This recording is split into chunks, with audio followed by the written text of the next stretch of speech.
Calcul de la mesure d'un côté dans un triangle rectangle à partir de la mesure d'un autre côté et d'un angle aigu. Dans cette capsule, nous allons effectuer le calcul de la mesure d'un côté dans un triangle rectangle, connaissant la mesure d'un angle aigu et celle d'un autre côté. Nous allons évidemment utiliser les rapports trigonométriques. Nous allons également effectuer le calcul des mesures des côtés dans un triangle rectangle ou dans une figure complexe qui va comporter des triangles rectangles. Et nous allons nous servir également des théorèmes suivants. Le théorème sur la somme des angles dans un triangle qui est de 180 degrés, le théorème de Pythagore, les théorèmes sur les triangles particuliers et les définitions des rapports trigonométriques. Nous allons ensuite appliquer tout cela dans des petites mises en situation, donc des problèmes écrits. J'ai mis en haut de la page pour débuter le rappel des définitions des rapports trigonométriques. Notre objectif dans cette première section, c'est de trouver la valeur d'un côté connaissant un angle et la valeur d'un autre côté dans le triangle. J'ai séparé cette première section en deux cas. Vous allez comprendre pourquoi un petit peu plus tard. C'est au niveau de l'endroit où se situe notre variable dans notre équation à résoudre. Premier exemple, A. On cherche la valeur du côté opposé à l'angle de 60 degrés et notre hypoténuse mesure 20 cm. Le côté opposé est la valeur recherchée qui est x et l'hypoténuse est connue, elle est de 20 cm. Alors l'idée c'est de former un rapport trigonométrique qui inclut notre inconnu, évidemment, et qui inclut deux valeurs connues. Donc notre inconnu se trouve à être le côté opposé à l'angle de 60 degrés. Alors on peut poser ici tout simplement que le sinus de 60 degrés est égal au côté opposé, donc x, sur l'hypoténuse qui est 20. N'est-ce pas? Donc, l'idée, c'est de poser une définition d'un rapport trigonométrique qui contient notre inconnu et qui contient deux autres données connues sur les trois. D'accord? Donc, ici, vous avez appris que lorsque vous avez une égalité de deux fractions, donc je peux mettre ça sur 1, le calcul du produit croisé devient très intéressant pour isoler la variable. Alors, 1 fois x est égal à 20 fois le sinus de 60 degrés. Donc, tout simplement, on peut dire que x est égal à 20 fois le sinus de 60 degrés. Alors, on écrit 20 sin de 60. 20 fois sinus de 60 donne 17,32. Et ceci est en centimètres. Donc, lorsque la variable est placée en haut de la fraction, on multiplie tout simplement la diagonale 20 fois sin de 60. Passons à l'exemple B maintenant. Alors, par rapport à l'angle qui est donné, donc l'angle de 50 degrés, le x, notre valeur inconnue, représente le côté opposé et le 41 représente son côté adjacent. Alors, nous pouvons établir à l'aide des côtés opposés et adjacents que la tangente de 50 degrés est égale à x, qui est l'opposé, sur 41, qui est l'adjacent, par définition de la tangente. Alors, ceci implique que x sera égal à la multiplication ici des deux extrêmes, donc 41 fois tangente de 50. On peut écrire également tangente de 50 fois 41, mais ça porte un petit peu à confusion car on peut penser que le 41 et le 50 est une combinaison d'angles ici. Alors écrivez votre nombre entier avant la tangente, c'est plus facile à lire de cette façon-ci. Donc 41 fois la tangente de 50 est égal à 48,86 cm. Le C, alors par rapport à l'angle qui est donné, l'angle de 25 degrés, on a l'hypoténuse ici qui est le 12 et le côté adjacent ici qui est notre x. Alors, hypoténuse et adjacent nous amènent à utiliser la définition du cosinus. Alors, cosinus de 25 degrés qui est égal au rapport du côté adjacent sur l'hypoténuse. Alors, x sur 12. Donc, la valeur de x sera égale à 12 fois le cos de 25 degrés, qui va donner 10,88 cm. Mettez le petit vidéo à pause et tentez de résoudre par vous-même l'exemple D. Je reviens avec la solution. Voici la solution de l'exemple D. Alors, par rapport aux 40 degrés, notre X est le côté opposé et le 21 est l'adjacent. Alors, nous allons utiliser la définition de la tangente. Tangente de 40 degrés égale X sur 21, qui vous donne une valeur de X de 17,62 cm. Passons maintenant au deuxième cas. Alors, c'est le même principe, c'est juste que votre X va se retrouver à un autre endroit dans la fraction. Donc, trouvez la valeur de X dans les triangles suivants. Pour le premier, nous avons par rapport à l'angle de 25 degrés le côté opposé et l'hypoténuse. L'hypoténuse est notre inconnu, cependant. Alors, nous pouvons établir que le sinus de 25 degrés sera égal à 16 sur X, n'est-ce pas? Et lorsque vous avez une proportion, c'est une égalité de deux fractions, donc on peut mettre ceci sur 1. Il y a un théorème qui dit que nous pouvons interchanger les deux valeurs qui sont situées sur une diagonale. Donc, on peut interchanger soit les extrêmes ou soit les moyens. Donc, c'est tout simplement un changement de place et ceci conserve la proportion. Donc, nous pouvons faire ceci sans modifier le symbole d'égalité entre les deux. Alors, faites tout simplement un changement pour le X et pour le signe de 25. Alors, le X va se retrouver ici en haut et le signe de 25 va se retrouver en bas, comme ceci. Donc, X va être égal à 16 sur signe de 25. Donc, lorsque votre variable est située au dénominateur de la fraction, vous interchangez les deux extrêmes, donc les deux membres dans la diagonale, pour faire remonter, en guillemets, le X en haut. Donc, X devient 16 sur sinus de 25, ce qui donne 37,86. Ceci est un petit truc pour aller plus vite. Il est évident que vous pouvez appliquer au long votre produit croisé, là, qui donnerait sinus de 25 fois X est égal à 1 fois 16. Et ensuite, vous pourriez diviser par sinus de 25 des deux côtés. Mais on voit que ça revient au même ici avec ce que j'ai fait plus haut. Donc, c'est seulement un petit peu plus rapide. Exemple B. Donc, par rapport à l'angle de 25 degrés, nous connaissons l'adjacent et notre inconnu est l'hypoténuse.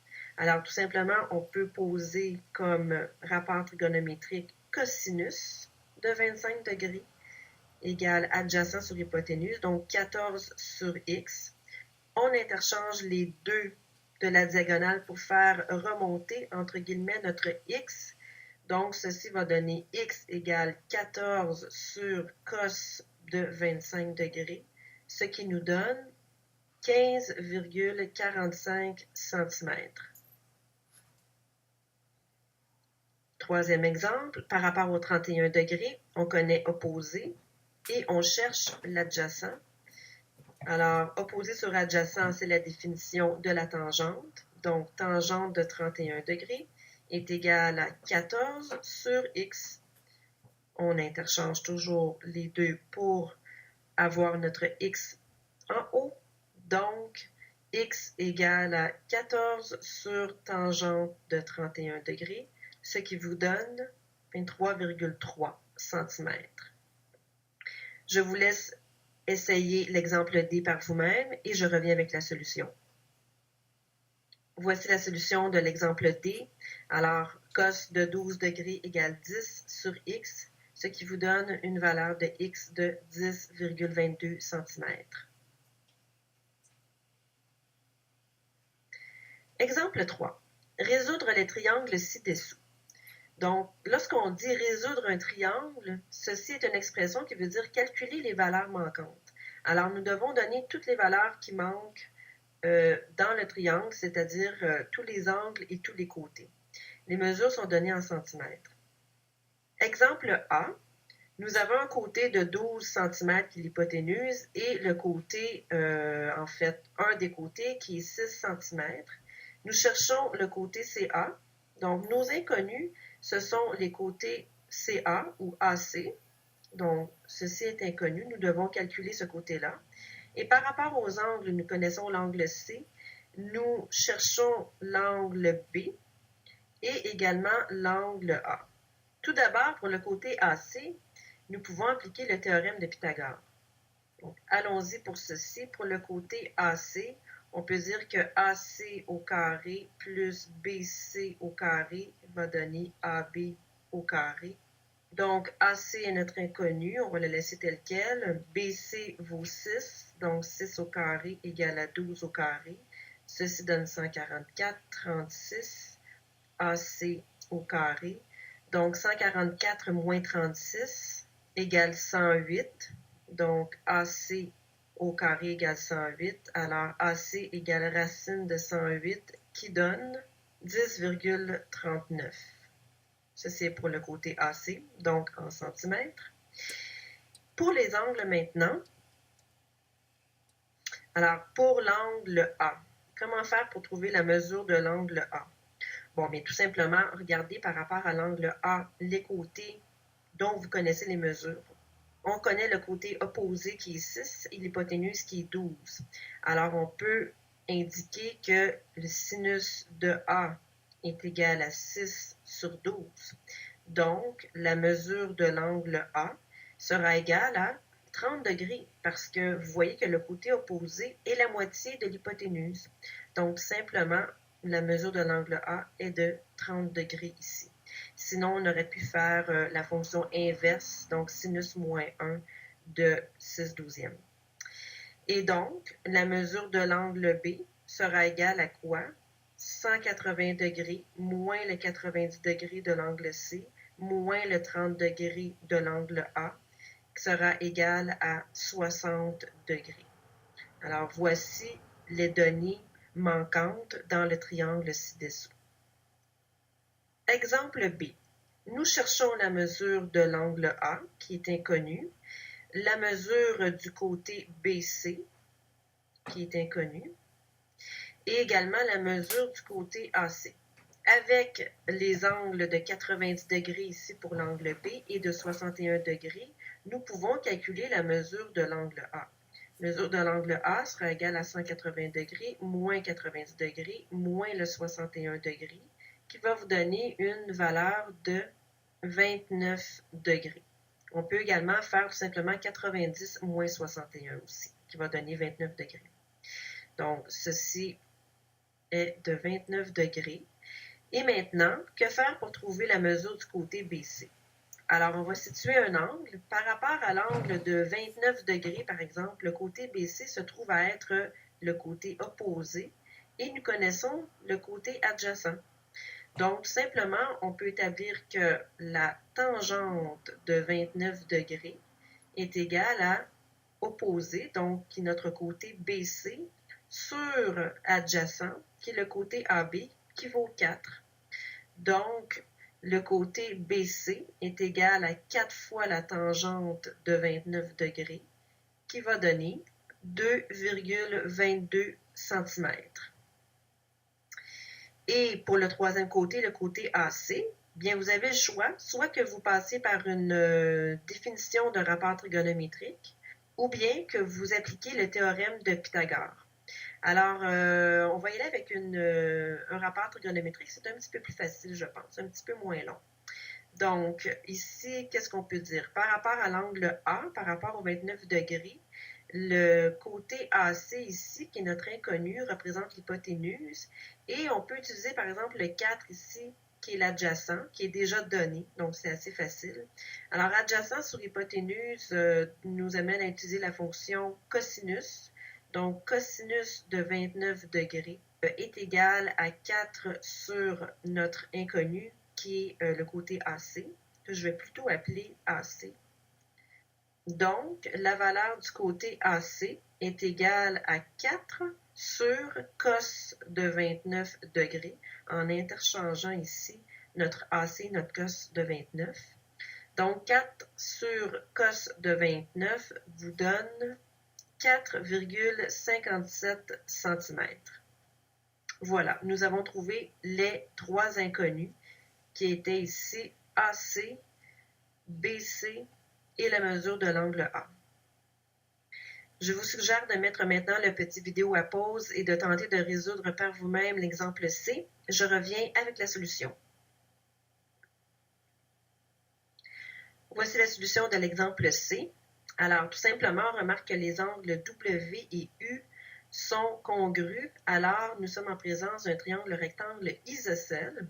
Donc, il est évident que la mesure de l'angle U et la mesure de l'angle W est égale ici à 45 degrés. Et pour la mesure des côtés VU et VW, on applique tout simplement le théorème de Pythagore.